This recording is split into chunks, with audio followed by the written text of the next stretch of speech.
Hey guys, today we're diving into the buzzing world of The Beekeeper, a film that proves even quiet apiarists can turn into a one-man wrecking crew when pushed too far. We kick things off with Adam Clay, our titular beekeeper, living what appears to be a wonderfully tranquil life. He's all about the bees, the calm, the simple existence, renting a barn on the property of a kind, elderly woman named Eloise Parker. Their dynamic is quite sweet. Actually, she looks out for him. He offers her honey. It's a peaceful little slice of Americana. This is a passion project for me, and a like or a subscribe is the best way to show your support. So if you're on board, join the crew. If not, thanks for watching anyway. But as we all know, peace never lasts long in an action movie. One day, Eloise gets an email. You know the type, urgent security alert. Click here to resolve. Like a digital siren call, it promises quick fixes but delivers nothing but misery. She clicks, she follows the instructions, and just like that, her entire life savings, a whopping $2 million, including funds from a charity she managed, are wiped clean. Just gone, the click of the mouse sealing her financial doom, leaving her gasping at the screen. The silent betrayal of a digital scam, a truly gut-wrenching moment.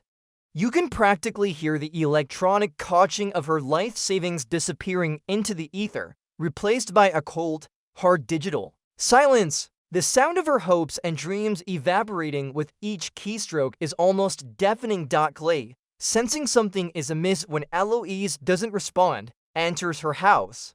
The quiet hum of the bees outside is abruptly replaced by the profound silence. Within, what he finds is truly heartbreaking. Eloise, dead by suicide, a pistol still nearby. The heavy thud of his own realization hits him, a stark contrast to the quiet life they shared just hours before. The gut punch of her death isn't just a personal loss. It ignites a fuse within him. He sees her computer, still displaying the aftermath of the scam, and the gears start turning. This isn't just a tragedy. It's a crime, and Adam Clay, the gentle beekeeper, is about to reveal that he's actually a force of nature. The quiet click of her mouse earlier has echoed into the thud of a life lost, and now the snap of Clay's self-control. No time for mourning, only for vengeance.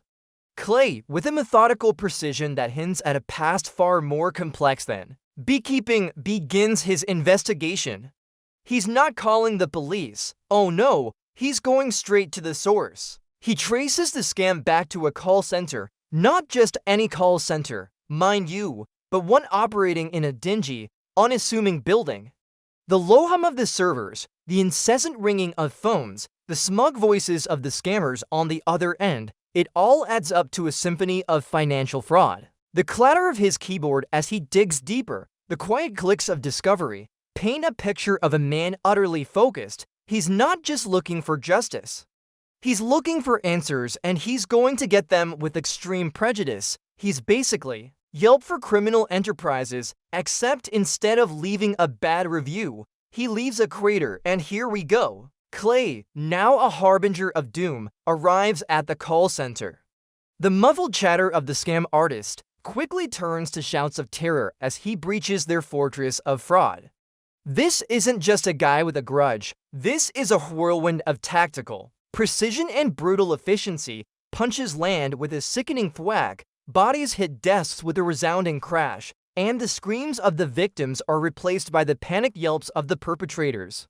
It's a symphony of chaos, but Clay is the conductor. He moves through the building like a ghost, a lethal shadow, dismantling their operation piece by piece, server by server. The click-clack of keylogging software is replaced by the smash of a monitor. This isn't just about getting even.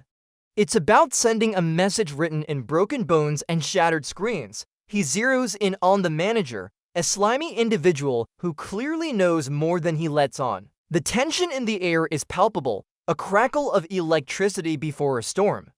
Clay's voice is low, gravelly, but his questions cut like a razor. The manager, sweating bullets, gives up what he knows, painting a picture of a larger, more organized criminal enterprise, a food chain of digital deception. With the information extracted, Clay decides a permanent solution is required. He douses the place in gasoline, the glug-glug of the liquid a chilling sound, and with a flick of a lighter, the building erupts in a fiery inferno. The roar of the flames, the shattering of glass, it's a cleansing fire, a statement that this particular hive of villains has been officially and violently shut down. It's like an angry Yelp review, but instead of 1 star, he leaves a pile of ashes. Enter Agent Verona Parker, Eloise's daughter, an FBI agent who quickly finds herself a professional and deeply personal nightmare. She arrives at the smoldering remains of the call center, the hiss of residual steam, the crackle of cooling embers creating a stark soundscape. The local authorities are baffled, but Verona, with her keen eye, quickly connects the dots. This isn't just an arson, it's a targeted hit, directly linked to the scam that destroyed her mother's life. The whoosh of the police sirens and the click of her camera documenting the scene all add to the gravity of the situation. Her mother's death, the scam, and now this fiery act of retribution. She senses a larger game at play, and she's determined to find the enigmatic figure responsible, even if it means confronting uncomfortable truths about her own family's vulnerability. She's definitely not looking for a pen pal. Clay isn't slowing down. He's already moved up the food chain, targeting Mickey Garnett, a high-ranking enforcer connected to the broader organization. But first, he needs to take out the weak links. He infiltrates a sleek, high-tech apartment, the soft click of a lock-pick the only sound in the dead of night. Inside, he confronts one of the scam's mid-level tech gurus. The gasp of surprise from the operative is quickly silenced by Clay's efficient takedown. Information is power, and Clay extracts it with brutal efficiency, the thud of a head against a wall, the whimper of fear. He learns about the wider network, the web of connections that stretch far beyond a simple call center. He's peeling back layers, each one revealing a more unsavory truth. This isn't just about a few bad apples. It's a whole orchard of rotten fruit. Garnett, now aware of the Beekeeper, sets a trap. He sends a team of well-armed thugs to eliminate Clay. The thump-thump of heavy boots in a dark alley or an abandoned warehouse signals their approach. But Clay isn't just a survivor, he's a master of tactical combat. The scene erupts into a flurry of motion, the whoosh of a knife, the crack of bone, the clatter of dropped weapons. Clay moves with a deadly grace, turning every attack into an opportunity, every weakness into a fatal flaw for his opponents. The grunt of effort, the gasp of pain, he dispatches them with surgical precision, leaving a trail of unconscious or worse, very, very hurt bodies in his wake. These guys thought they were tough. Clay showed them tough was just a word in his dictionary for not trying hard enough to hurt them. Meanwhile, Verona and her FBI team are piecing together Clay's identity. The click-clack of keyboards fills the war room as they cross-reference data, facial recognition software whirring. What they uncover sends shivers down their spines. Adam Clay isn't just some disgruntled citizen. He's a former beekeeper, an elite Black Ops operative from a highly classified government organization. The gasp of realization from the analysts is almost audible. Beekeepers are the protectors of the hive, the ones who ensure the system doesn't collapse. His training is off the charts, his capabilities near mythical, the whoosh of the confidential. File opening on screen reveals a past steeped in shadow and precision.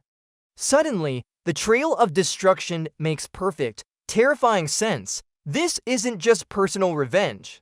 It's a professional cleanup operation, and the hive is in serious trouble. Clay continues his relentless pursuit, now targeting a major financial linchpin of the scam. This isn't just about small-time thugs anymore.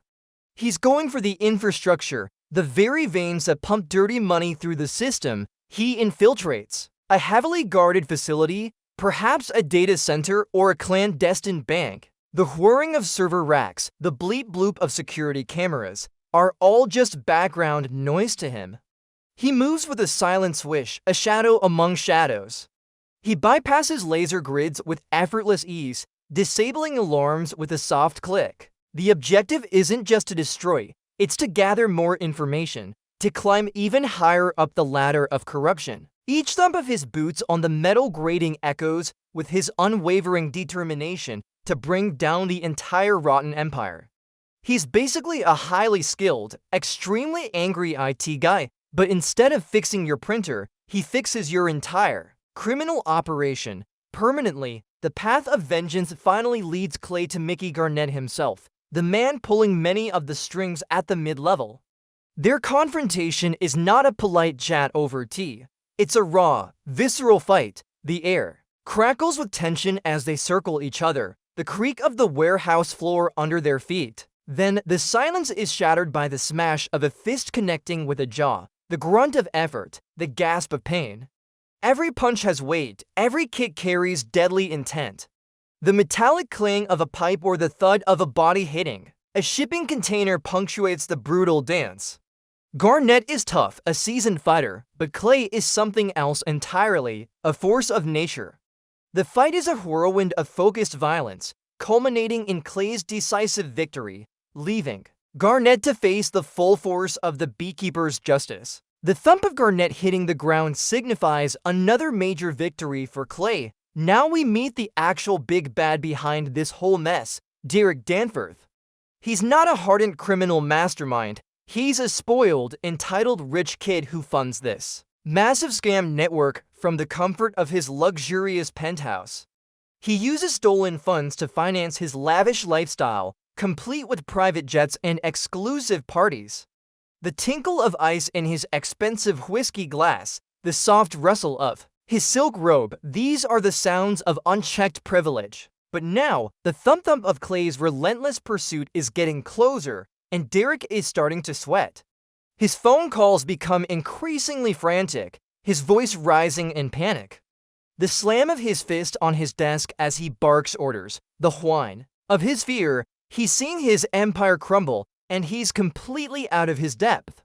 He's less maestro of crime and more man-child throwing a tantrum. Verona and her partner, Agent Wiley, are hot on Clay's trail, but they're also getting an uncomfortable glimpse into the depths of political corruption. The squawk of their radio, the click of seatbelts, the hum of their car engine as they race from one crime scene to another.